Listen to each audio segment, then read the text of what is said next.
So I was at the gym a little bit earlier today when I happened to be flipping through the channels, and I tuned in to what I first thought was the BET Awards. Then I knew it was got to be the Soul Train Awards, but it wasn't. It was actually Whitney Houston's funeral. Now, in the midst of all that, I immediately flipped on Twitter and wanted to see what people's reaction was to the funeral. And I was a little bit surprised that people were throwing out the hate, right? Maybe not so surprised, but one thing that caught my attention was a tweet that was flying around talking about, and at this point, Clive Davis had gone on and started speaking about Whitney, and the tweet was just like, there goes Clive, putting the spotlight on himself. And so I kind of dug around a little bit more, tweeted the person back, and as it turns out, they were upset because he went ahead and did the pre-Grammy party while Whitney was still upstairs, you know, in the tub and so forth. And so at that point, I had to question, you know, is it that you're really upset at him? Because to me, it seems that to be upset with him, you either have to be upset with all of him and not just a part of him, right? Meaning, he's being authentic. He's being true. The whole, you know, the show must go on kind of attitude, that's how he's built his empire. Like, he was being himself by throwing the party, being out there, being there for the guest, you know. And I found it a little bit odd that we always want to pinpoint one person. We want to say, we want to identify that one person in the situation, whatever it may be, and throw it all at them. And kind of, to me, that's what we do in our own lives instead of accepting responsibility or looking at the bigger picture. So the bigger picture for me was, why are you so upset that the party went on? I get it. I totally get it from the understanding that she was upstairs. Her body wasn't probably even cold yet. And yet people were celebrating and paying tribute. And that's sort of what the pre-Grammy party turned into. But why aren't you upset at the venue, right? I mean, why couldn't they have said, listen, due to recent circumstances, the party ain't gonna happen, right? So I don't see people pouring out anger towards the Beverly Hills Hotel. I really don't. Like, who was in charge that day, you know? Call up Clifton and be like, listen, I'm really upset by what you did, by what you allowed to happen. Also, the caterers, the people who serve the food, the show must go on. So do you see where I'm getting at? And most importantly, the guests, people still showed up. You know, they were still sparkling and spangling, and they were up there singing and dancing and doing all their things. So there was nothing towards them. It was all towards Clive. So as I kept, you know, interacting with this person, somebody else went on to the tweet, added themselves, and was just saying, you know, oh, this particular blogger said it best. So I went, clicked the link, and I was reading it, and it was pretty much how, again, we're blaming Clive Davis for Whitney's fall, for her demise, right? Because of him, she was out there singing when she had no business to sing. She had to, the appropriate way would have been to get in, you know, slowly into the business, slowly back into singing, training her voice. And, of course, this blog was written post-death. And again, it gets me to question, well, where was this blogger pre-death?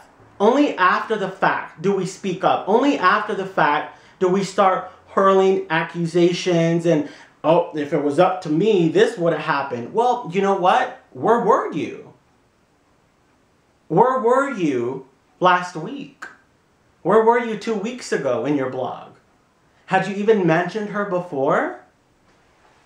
Then we're questioning people's authenticity about grief. I read another article on how Wendy Williams should not have been allowed to do what she did on her show, talking about Whitney and breaking down and discussing what her death meant to her. Some of the things that Whitney and I have in common that bonded us, the love of our mother and father. Mr. Houston has since passed, Mrs. Houston, and, you know, my mother around the same age, Whitney and I, same age. and both plagued with the demon of substance abuse.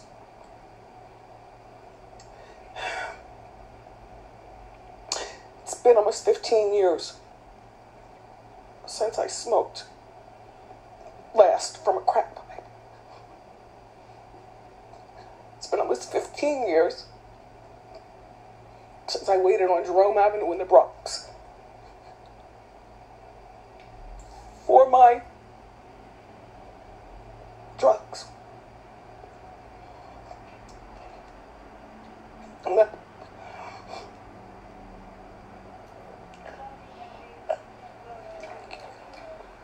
Thank you.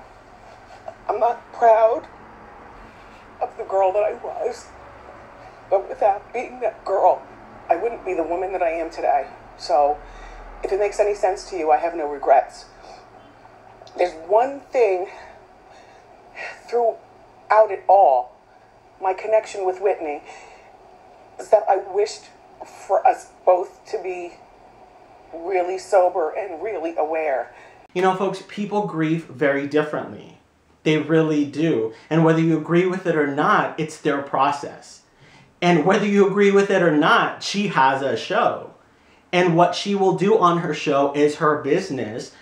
And so if you don't like it, get your show. And on your show, you get to grieve any which way that you can and that you want to. How should we grieve according to you? What should that look like, right? So another piece that I wanted to bring up was an interview Good Morning America host Robin Roberts did with Celine Dion.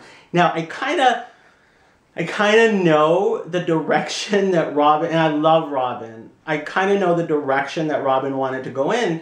With this interview, they had Celine on the phone, and it just didn't go that way. Celine immediately went on and talked about the devastation of the business, of the drugs, of, you know, being a mother and how it was a bad mother decision. Whitney's been an amazing inspiration for me.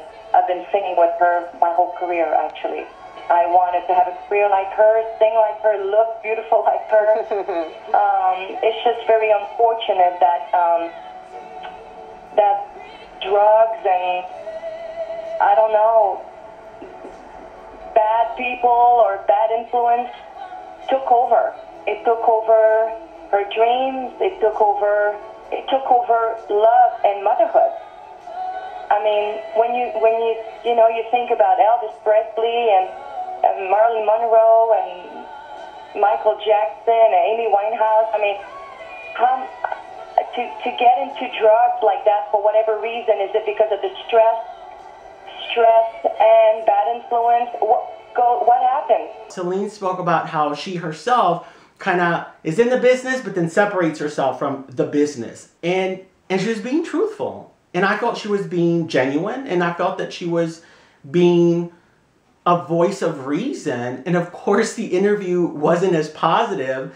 You know, Robin kept interjecting, okay, I get it, but, you know, what does Whitney's loss mean to the music world? What does it mean to you? And then Celine just went on and talked about the drugs and the decisions that artists make. And I feel like they cut her off a little bit. So Celine, if you want to call me up, girl, and talk on the phone and voice it all out, let it out, girl, you know, let it out, call me up. You know, send me an email, nando@nandoism.com, and child, I will not stop you. But the point of it is, who are you really upset with? All of you that are like maybe angry because people aren't grieving the right way and the party shouldn't have happened. Again, you know, the celebrities showed up. Diana Ross' hair was big and poofy as ever, just like her face.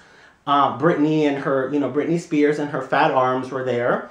Alicia performed again. Oh, and that's another thing during the funeral. Again, everybody grieves differently. And I know that Alicia, during Whitney's funeral, said a little monologue right before she sang and was just referring to Whitney as an angel. She's an angel. She's my angel. She's your angel. She's our angel.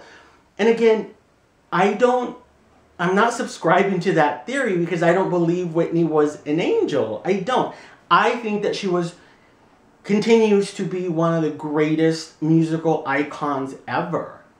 And I related to her music, and her music got me through some really you know, horrendous times. For me, she wasn't an angel, but I'm not going to talk bad about her. You know, she did what she did. She went through what she went through with the best intentions, and this was the outcome. It's not going to take away from her music, for me. It's not going to take away from who I thought she was.